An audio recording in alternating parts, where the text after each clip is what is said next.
उस दिन अदालत के बाहर इतनी भीड़ थी कि सांस लेना भी मुश्किल हो रहा था। कैमरे चमक रहे थे, लोग फुसफुसा रहे थे और हर कोई बस एक ही नाम ले रहा था, रामेश्वर प्रसाद। लेकिन भीड़ के बीच खड़ी रीना के कानों में ये सब आवाजें जैसे दूर से आ रही थी।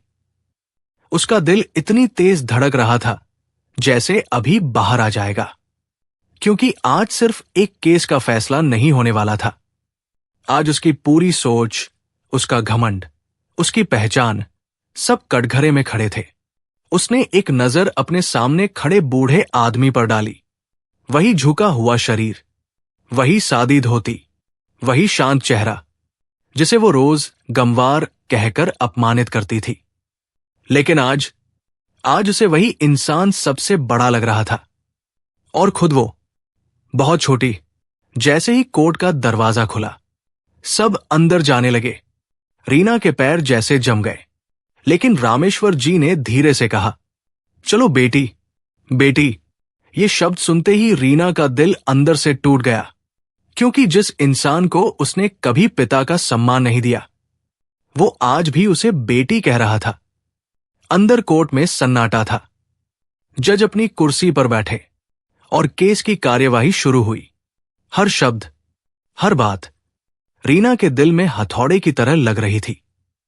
जब वकील ने वो डायरी पढ़नी शुरू की जिसमें असली गुनहगार का सच लिखा था, तो पूरा कमरा जैसे थम गया। मैं, सुरेश मल्होत्रा, मानता हूं कि उस हादसे के पीछे मैं ही जिम्मेदार था। ये शब्द गूंजते ही रीना की सांस अटक गई। उसकी आंखों के सामने एक एक करके वो सारे पल घूमने लगे। जब उसने रामेश्वर जी को नीचा दिखाया था, जब उसने दोस्तों के सामने उनका मजाक उड़ाया था, जब उसने उन्हें गमवार कहा था, और उसी पल उसका दिल पूरी तरह टूट गया। वो खुद को रोक नहीं पाई। अचानक खड़ी हो गई और जोर से रोते हुए बोली, बस अब और मत पढ़िए। पूरा कोर्ट उसकी तरफ देखने लगा, लेकिन अब उसे किसी की परवाह नहीं थी। वो दौड़ती हुई रामेश्वर जी के पास गई और सबके सामने उनके पैरों में गिर पड़ी। मुझे माफ कर दीजिए बाबूजी, प्लीज मुझे माफ कर दीजिए। उसकी आवाज इतनी कांप रही थी जैसे हर शब्द उसके दिल को चीर रहा हो। मैंने आपको कभी समझा ही नहीं। मैंने आपको हमेशा नीचा दिखाया, आपको गंवार कहा, लेकिन असली गंवार तो मैं थी। मैं। पूरा कोर्टरूम भावुक हो गया। अमित की आंखों से भी आंसू बह रहे थे, क्योंकि वो भी अपने पिता को कभी समझ नहीं पाया था। रामेश्वर जी ने धीरे धीरे झुककर रीना को उठाया। उनके हाथ कांप रहे थे, लेकिन आवाज बहुत शांत थी। नहीं बेटी, गलती इंसान से ही होती है, और जो अपनी गलती मान ले वो सबसे बड़ा होता है। रीना रोती रही, लेकिन अब उसके आंसू बोझ नहीं थे, वो पछतावे के थे, सच्चे थे। कुछ देर बाद जज ने फैसला सुनाया। सभी सबूतों के आधार पर रामेश्वर प्रसाद पूरी तरह निर्दोष है। ये शब्द सुनते ही जैसे 25 साल का बोझ एक पल में उतर गया। रामेश्वर जी की आंखों से आंसू निकल पड़े, लेकिन इस बार वो दर्द के नहीं, सुकून के आंसू थे। बाहर आते ही अमित अपने पिता से लिपट गया। मुझे माफ कर दीजिए बाबूजी, मैं आपका बेटा होते हुए भी आपको समझ नहीं पाया। रामेश्वर जी ने उसे गले लगा लिया और थोड़ी दूर खड़ी रीना बस उन्हें देखती रही। उसकी आंखों में एक नया वादा था, एक नया रिश्ता था। लेकिन असली कहानी अभी शुरू हुई थी, क्योंकि अब उसे सिर्फ माफी नहीं मांगनी थी, उसे अपने हर गलती का प्रायश्चित करना था, दिल से, पूरी जिंदगी। और यही वो मोड़ था जहां एक बहू सच में बेटी बनने वाली थी। आगे के पार्ट में आप देखेंगे कैसे रीना अपने हर गलती का प्रायश्चित करती है, कैसे एक घर का माहौल पूरी तरह बदल जाता है, और रामेश्वर जी एक ऐसा फैसला लेते हैं जो सबको चौंका देता है। क्या आपको लगता है कि सिर्फ सॉरी बोल देना काफी होता है, या गलती सुधारने के लिए पूरी जिंदगी लगानी पड़ती है? कमेंट में जरूर बताना। अगली सुबह सूरज की हल्की किरणें आंगन में उतर रही थी। लेकिन उस घर का माहौल आज बिल्कुल अलग था। पहले जहां हर सुबह तानों से शुरू होती थी, आज वहां एक अजीब सी खामोशी थी, जैसे घर खुद भी सोच में डूबा हो। रामेश्वर जी हमेशा की तरह जल्दी उठ गए थे, लेकिन आज उनकी चाल में हल्का सा सुकून था, जैसे बरसों बाद उनके दिल का बोझ थोड़ा हल्का हुआ हो। वो चुपचाप आंगन में बैठ गए, लेकिन तभी किचन से बर्तनों की हल्की हल्की आवाज आने लगी। रामेश्वर जी ने चौंक कर देखा, क्योंकि इतनी सुबह रीना कभी नहीं उठती थी। कुछ ही पल बाद रीना ट्रे में चाय लेकर उनके सामने आकर खड़ी हो गई। उसके हाथ हल्के हल्के कांप रहे थे, आंखें झुकी हुई थी और आवाज बहुत धीमी। बाबूजी, चाय। ये वही शब्द थे, लेकिन आज उनमें ताना नहीं था। आज उनमें इज्जत थी, अपनापन था। रामेश्वर जी कुछ पल उसे देखते रह गए, जैसे यकीन ही नहीं हो रहा हो कि ये वही लड़की है। उन्होंने धीरे से चाय ली, लेकिन कुछ कहा नहीं। रीना वही खड़ी रही, जैसे उसे कुछ और कहना हो, लेकिन शब्द साथ नहीं दे रहे थे। फिर हिम्मत जुटाकर वो बोली, बाबूजी, अगर आप अनुमति दें तो आज से मैं आपके सारे काम खुद करूंगी। उसकी आवाज में इतनी सच्चाई थी कि रामेश्वर जी का दिल पिघल गया। लेकिन उन्होंने मुस्कुराकर सिर्फ इतना कहा, बेटी, रिश्ते काम करने से नहीं, दिल से निभाए जाते हैं। ये सुनते ही रीना की आंखों में आंसू भर आए, क्योंकि वो समझ चुकी थी कि उसे सिर्फ काम नहीं, अपना दिल बदलना है पूरी तरह। उस दिन घर में हर चीज बदलती हुई महसूस हो रही थी। रीना पूरे दिन चुपचाप घर के काम करती रही, लेकिन इस बार मजबूरी से नहीं, दिल से। वो बार बार रामेश्वर जी के पास जाती। कुछ चाहिए आपको? दवा ले ली आपने? थोड़ा आराम कर लीजिए। और हर बार उसकी आवाज में एक सच्चा ख्याल होता। अमित ये सब देख रहा था। उसे भी अंदर से शर्म आ रही थी, क्योंकि उसने भी कभी अपने पिता के लिए आवाज नहीं उठाई थी। शाम को तीनों एक साथ बैठे थे, वही आंगन, वही जगह, लेकिन माहौल पूरी तरह बदल चुका था। पहले जहां दूरी थी, आज वहां अपनापन था। तभी रामेश्वर जी ने गहरी सांस ली और बोले, मैं तुम दोनों से एक जरूरी बात करना चाहता हूं। रीना और अमित दोनों ध्यान से उनकी तरफ देखने लगे। मैंने फैसला किया है कि मैं अपनी सारी जमीन और जो भी पैसा मेरे पास है, कुछ पल के लिए वो रुके, सब दान कर दूंगा। अमित चौंक गया, क्या? लेकिन बाबूजी, ये सब? रीना भी हैरान थी, लेकिन इस बार उसने बीच में टोका नहीं, बस सुनती रही। रामेश्वर जी की आंखों में हल्का सा दर्द था, लेकिन आवाज बहुत मजबूत। 25 साल पहले उस हादसे में जिन लोगों ने अपने अपने लोगों को खोया, उनके लिए कुछ नहीं कर पाया, लेकिन अब मैं उनके लिए कुछ करना चाहता हूं। कमरे में सन्नाटा छा गया। यह फैसला छोटा नहीं था, यह सिर्फ पैसे का नहीं था, यह एक इंसान के दिल का फैसला था। अमित कुछ कह नहीं पा रहा था, लेकिन रीना धीरे से बोली, बाबूजी, क्या मैं कुछ कह सकती हूं? रामेश्वर जी ने सिर हिलाया। रीना की आंखों में आंसू थे, लेकिन इस बार उनमें गर्व भी था। आप जो कर रहे हैं वो बहुत बड़ा काम है, और मुझे गर्व है कि मैं आपकी बहू हूं। ये सुनते ही रामेश्वर जी की आंखें भर आई, क्योंकि ये वही लड़की थी जो कभी उन्हें अपने दोस्तों के सामने छुपाती थी और आज उन्हीं पर गर्व कर रही थी। उस रात रीना सो नहीं पाई। वो बार बार अपने पुराने व्यवहार को याद कर रही थी। हर ताना, हर अपमान, हर गलत शब्द, और हर बार उसका दिल और भारी हो जाता। तभी उसने एक फैसला लिया, मैं सिर्फ बदलूंगी नहीं, मैं हर उस गलती को ठीक करूंगी जो मैंने की है, चाहे इसके लिए मुझे पूरी जिंदगी क्यों ना लग जाए। उसकी आंखों से आंसू बह रहे थे, लेकिन इस बार उन आंसुओं में एक नई शुरुआत थी। और अगली सुबह रीना ने वो किया जो किसी ने सोचा भी नहीं था, कुछ ऐसा जो उसके प्रायश्चित को सच में साबित करने वाला था। रीना ऐसा क्या करने वाली है जिससे सब हैरान रह जाएंगे? क्या समाज उसे माफ करेगा? और रामेश्वर जी का अगला कदम क्या होगा? आप बताओ, क्या इंसान सच में बदल सकता है या ये सब सिर्फ कुछ समय का दिखावा होता है? कमेंट में जरूर लिखना। अगली सुबह घर के बाहर हल्की ठंडी हवा चल रही थी, लेकिन आज कुछ अलग होने वाला था। ऐसा कुछ जो सिर्फ इस घर को नहीं बल्कि पूरे मोहल्ले की सोच बदलने वाला था। रीना बहुत सुबह उठ गई थी, शायद रात भर सोई भी नहीं थी। उसकी आंखें लाल थी, लेकिन उनमें एक अजीब सा हौसला था, जैसे उसने अपने दिल में कोई बड़ा फैसला कर लिया हो। वो चुपचाप तैयार हुई, साधारण सा सूट पहना, बिना किसी दिखावे के और बिना किसी को बताए घर से बाहर निकल गई।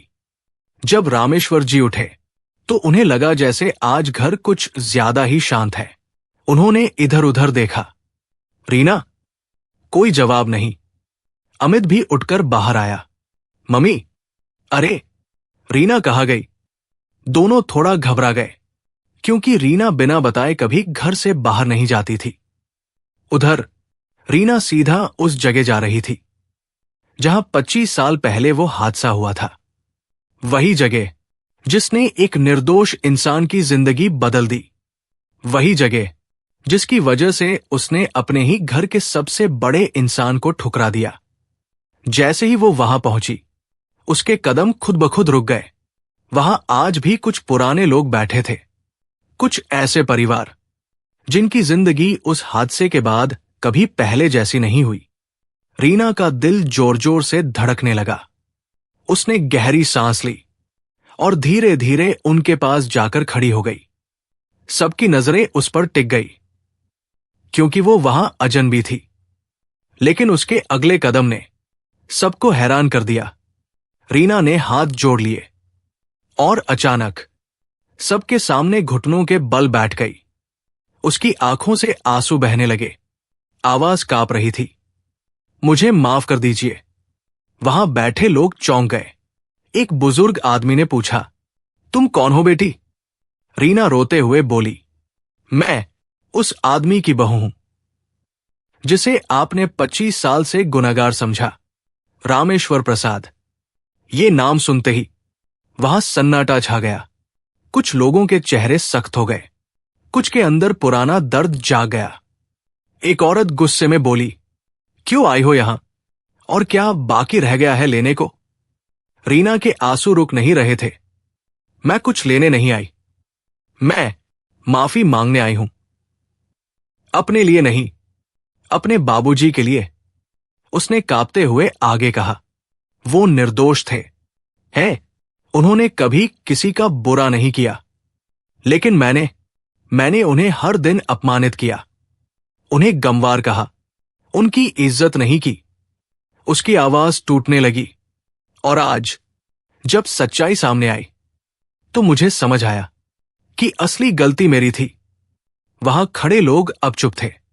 उनके चेहरे पर गुस्सा भी था, दर्द भी और हैरानी भी। रीना ने अपने आंसू पोंछे और कहा, मैं जानती हूं मेरी माफी से आपका दर्द कम नहीं होगा, लेकिन मैं वादा करती हूं, मैं और मेरे बाबूजी आपकी हर मदद करेंगे। आपके बच्चों की पढ़ाई, आपके इलाज, आपकी जरूरतें, हम कभी पीछे नहीं हटेंगे। कुछ पल के लिए पूरा माहौल शांत हो गया। फिर वही बुजुर्ग आदमी धीरे से उठे। वो रीना के पास आए और उसे खड़ा किया। उनकी आंखों में आंसू थे। बेटी, दर्द बहुत बड़ा है, लेकिन आज पहली बार किसी ने दिल से माफी मांगी है। और तुम्हारे बाबूजी अगर सच में निर्दोष है तो वो हमारे लिए भी उतने ही अपने हैं। ये सुनते ही रीना रो पड़ी, लेकिन इस बार उसके आंसू हल्के थे, जैसे उसके दिल का बोझ थोड़ा कम हो गया हो। उधर घर पर अमित और रामेश्वर जी को पता चला कि रीना कहाँ गई है। दोनों तुरंत वहां पहुंचे। जैसे ही रामेश्वर जी ने वो दृश्य देखा, उनकी आंखें भर आई। उनकी बहू, जिसने उन्हें कभी अपनाया नहीं, आज उनके लिए दुनिया के सामने झुक रही थी। रीना ने जैसे ही उन्हें देखा, वो दौड़कर उनके पास आई। लेकिन इस बार वो उनके पैरों में नहीं गिरी, बल्कि सीधा उनके गले लग गई। बाबूजी, मैंने आज आपकी इज्जत वापस लाने की कोशिश की है। रामेश्वर जी ने उसे कसकर गले लगा लिया। बेटी, आज तुमने मेरा सिर गर्व से ऊंचा कर दिया। उस दिन सिर्फ एक परिवार नहीं बदला, एक सोच बदली थी। एक बहू सच में बेटी बन चुकी थी। लेकिन कहानी अभी खत्म नहीं हुई, क्योंकि अब रामेश्वर जी एक ऐसा कदम उठाने वाले थे जो इस कहानी को एक मिसाल बना देगा। रामेश्वर जी का सबसे बड़ा फैसला, पूरा शहर क्यों उनका सम्मान करेगा और रीना की जिंदगी कैसे पूरी तरह बदल जाएगी। आप बताओ, अगर आपकी जगह रीना होती तो क्या आप इतनी हिम्मत दिखा पाते? सच सच कमेंट में लिखना। उस दिन के बाद सब कुछ बदल चुका था, लेकिन कहानी यही खत्म नहीं हुई थी। असली बदलाव तो अब शुरू हो रहा था। रीना के उस एक कदम ने, जहां उसने सबके सामने झुककर माफी मांगी, सिर्फ लोगों का दिल ही नहीं बदला, बल्कि रामेश्वर जी के अंदर भी कुछ गहरा बदल गया था। उस रात जब सब सो चुके थे, रामेश्वर जी अकेले आंगन में बैठे आसमान को देख रहे थे। उनकी आंखों में नमी थी, लेकिन चेहरे पर एक अजीब सी शांति भी थी, जैसे वो अपने अंदर कोई बहुत बड़ा फैसला ले चुके हों। कुछ देर बाद उन्होंने धीरे से खुद से कहा, अब सिर्फ नाम साफ होना काफी नहीं है। अब कुछ ऐसा करना होगा जिससे उन लोगों के जख्म भी भर सकें। अगली सुबह घर में फिर वही हलचल थी, लेकिन आज रामेश्वर जी की आवाज में एक अलग ही दृढ़ता थी। उन्होंने अमित और रीना को पास बुलाया। दोनों उनके सामने बैठ गए। ध्यान से रामेश्वर जी ने गहरी सांस ली। मैंने फैसला कर लिया है। उनकी आवाज शांत थी, लेकिन बहुत मजबूत। मैं अपनी सारी जमीन और जो भी पैसा मेरे पास है, सब एक ट्रस्ट में दान कर दूंगा। कुछ पल के लिए कमरे में सन्नाटा छा गया। अमित का दिल जैसे रुक गया। बाबूजी, सब कुछ? उसकी आवाज में चिंता भी थी और हैरानी भी। रीना भी चौंकी, लेकिन इस बार उसने तुरंत कुछ नहीं कहा, क्योंकि अब वो समझ चुकी थी कि बाबूजी का हर फैसला दिल से आता है। रामेश्वर जी ने उसकी तरफ देखा और बहुत धीरे से बोले, हाँ बेटा, सब कुछ। क्योंकि जो मेरे पास है वो सिर्फ मेरा नहीं है। उस हादसे में जिन लोगों ने अपने अपने अपनों को खोया, उनका भी हक है इसमें। ये शब्द सुनते ही रीना की आंखों में आंसू आ गए, लेकिन इस बार ये आंसू दर्द के नहीं थे, ये गर्व के थे। वो धीरे से बोली, बाबूजी, आप सच में बहुत बड़े इंसान हैं और आज मुझे खुद पर शर्म नहीं, बल्कि आप पर गर्व महसूस हो रहा है। अमित अब भी चुप था। उसके मन में कई सवाल थे, लेकिन बाबूजी, हमारा क्या? ये सवाल उसने धीरे से पूछा। रामेश्वर जी मुस्कुराए। हमारा तो सब कुछ है बेटा। एक छत है, एक परिवार है, और सबसे बड़ी बात, अब हमारे पास सुकून है। और इंसान को और क्या चाहिए? अमित की आंखें भर आई, क्योंकि आज उसे समझ आया कि असली अमीरी पैसे में नहीं, सोच में होती है। कुछ ही दिनों में रामेश्वर सेवा ट्रस्ट की शुरुआत हो गई। शुरुआत छोटी थी, लेकिन नीयत बहुत बड़ी। वो लोग जिनके घर कभी अंधेरा छा गया था, आज वहां फिर से उम्मीद की रोशनी जलने लगी। किसी के बच्चे की पढ़ाई का खर्च उठाया गया, किसी बीमार का इलाज करवाया गया, किसी विधवा को सहारा दिया गया। धीरे धीरे पूरा शहर इस काम के बारे में जानने लगा। और फिर एक दिन ऐसा आया जब शहर के बड़े बड़े लोग, अधिकारी और मीडिया सब रामेश्वर जी के सम्मान के लिए इकट्ठा हुए।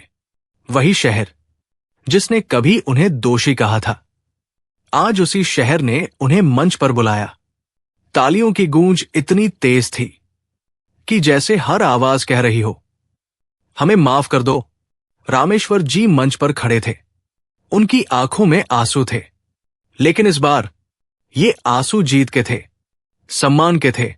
उन्होंने माइक पकड़ा और बहुत धीरे से कहा, मैं कोई महान इंसान नहीं हूं। मैंने भी गलतियां की हैं, लेकिन मैंने हमेशा कोशिश की कि किसी का दिल न दुखे।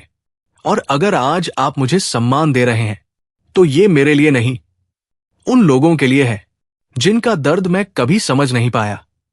पूरा हॉल खामोश था। हर कोई उनकी बात सुन रहा था, दिल से। और उस भीड़ में रीना खड़ी थी। उसकी आंखों से आंसू बह रहे थे, लेकिन इस बार उसके चेहरे पर मुस्कान थी, गर्व की मुस्कान। वो धीरे से खुद से बोली, जिस इंसान को मैंने कभी गमवार कहा था, आज वही इंसान मेरी जिंदगी की सबसे बड़ी सीख बन गया। उस दिन रीना ने एक और फैसला लिया। अब मैं सिर्फ उनकी बहू नहीं रहूंगी, मैं उनके हर काम में साथ दूंगी, उनकी सोच को आगे बढ़ाऊंगी। और सच में उस दिन के बाद रीना बदल चुकी थी, पूरी तरह। लेकिन कहानी का आखिरी हिस्सा अभी बाकी है, क्योंकि हर कहानी का एक ऐसा अंत होता है जो दिल में हमेशा के लिए बस जाता है। घर के अंदर का सबसे भावुक पल, रीना का आखिरी प्रायश्चित, और एक ऐसा अंत जो आपकी आंखों में आंसू ला देगा। आप बताओ, अगर आपके पास इतना पैसा होता तो क्या आप भी सब कुछ दूसरों के लिए छोड़ देते या अपने परिवार के लिए रखते? अगर आप यहां तक बने रहे हैं तो इसका मतलब है कि कहानी आपको पसंद आ रही है। अगर सच में कहानी अच्छी लगी हो तो कृपया इस वीडियो को लाइक करें, कमेंट करें और सब्सक्राइब जरूर करें। आसमान में हल्की हल्की लालिमा फैल रही थी। ठंडी हवा आंगन में धीरे धीरे चल रही थी। और उस घर में जहां कभी तानों की आवाज गूंजती थी, आज एक अजीब सी शांति थी, सुकून था। रामेश्वर जी अपनी पुरानी कुर्सी पर बैठे थे। हाथ में चाय का कप था और चेहरे पर वो सुकून जो शायद उन्हें सालों बाद मिला था। अमित पास ही बैठा था, चुपचाप, लेकिन आज उसके चेहरे पर भी अपनापन था। तभी रीना किचन से बाहर आई। उसके हाथ में चाय की दूसरी ट्रे थी, लेकिन आज उसकी चाल में घमंड नहीं, एक अपनापन, एक जिम्मेदारी थी। वो धीरे से रामेश्वर जी के पास आई और बहुत प्यार से बोली, बाबूजी, एक कप और ले लीजिए, ठंडी हो रही होगी। रामेश्वर जी ने उसकी तरफ देखा। कुछ पल तक बस देखते ही रहे, क्योंकि वो समझ रहे थे ये सिर्फ चाय नहीं है, ये उस रिश्ते की गर्माहट है जो अब सच में बन चुका है। उन्होंने कप लिया और हल्की मुस्कान के साथ कहा, धन्यवाद।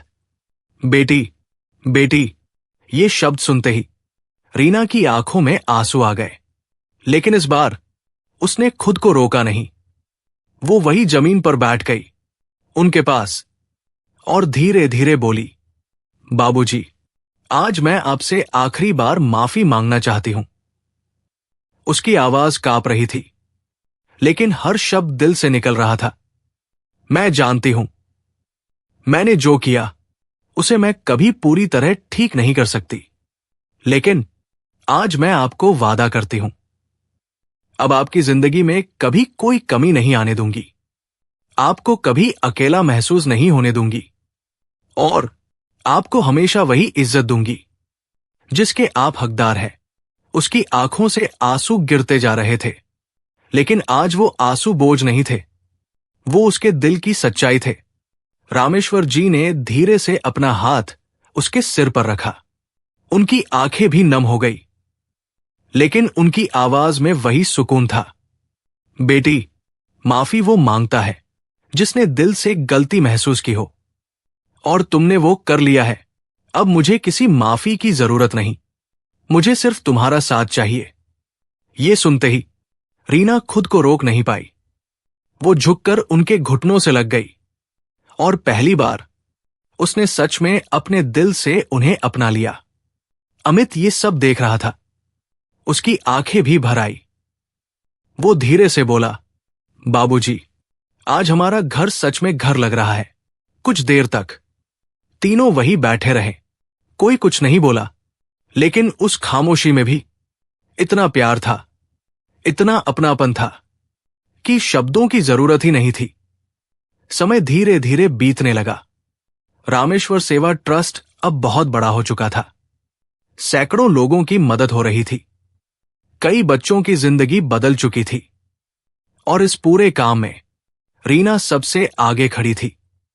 अब वो सिर्फ एक बहू नहीं थी, वो एक मिसाल बन चुकी थी।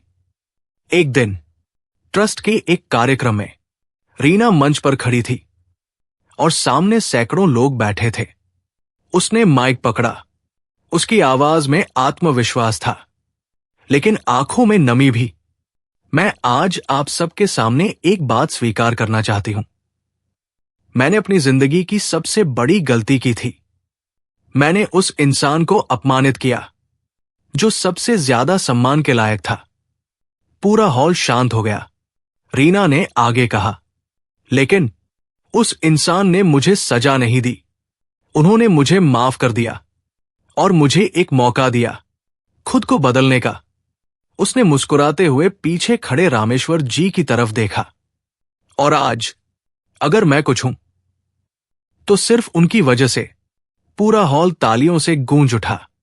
रामेश्वर जी की आंखों में आंसू थे, लेकिन इस बार वो आंसू गर्व के थे। रात को घर लौटते वक्त आंगन में फिर वही ठंडी हवा चल रही थी। रीना चाय लेकर आई और मुस्कुराते हुए बोली, बाबूजी, चाय। रामेश्वर जी ने कप लिया और बहुत धीरे से कहा, धन्यवाद बेटी। और उसी पल रीना ने उनकी तरफ देखते हुए कहा, बाबूजी, आप गमवार नहीं थे, आप तो हम सबसे बड़े इंसान निकले। रामेश्वर जी हल्का सा मुस्कुराए और बोले, और तुम अब मेरी सच्ची बेटी हो। उस रात आंगन में बैठा वो परिवार सिर्फ 3 लोग नहीं थे। वो एक सीख था, एक मिसाल था कि इंसान की असली पहचान उसके कपड़ों से नहीं, उसकी सोच से होती है। और गलती करना बुरा नहीं है, लेकिन उसे मान लेना और उसे सुधारना, वही इंसान को बड़ा बनाता है। कहानी यही खत्म नहीं होती, क्योंकि ये सिर्फ एक घर की कहानी नहीं है, ये हम सबकी कहानी है। कहीं ना कहीं हम भी कभी ना कभी किसी को बिना समझे जज कर देते हैं, किसी को छोटा समझ लेते हैं, और बाद में हमें अपनी गलती का एहसास होता है। तो अब आप बताइए, अगर आपकी जगह रीना होती तो क्या आप इतनी हिम्मत दिखा पाते? क्या आप अपनी गलती सबके सामने मान लेते, या फिर अपने अहंकार में ही जीते रहते? कमेंट में जरूर बताना, क्योंकि आपकी एक राय किसी और की सोच बदल सकती है।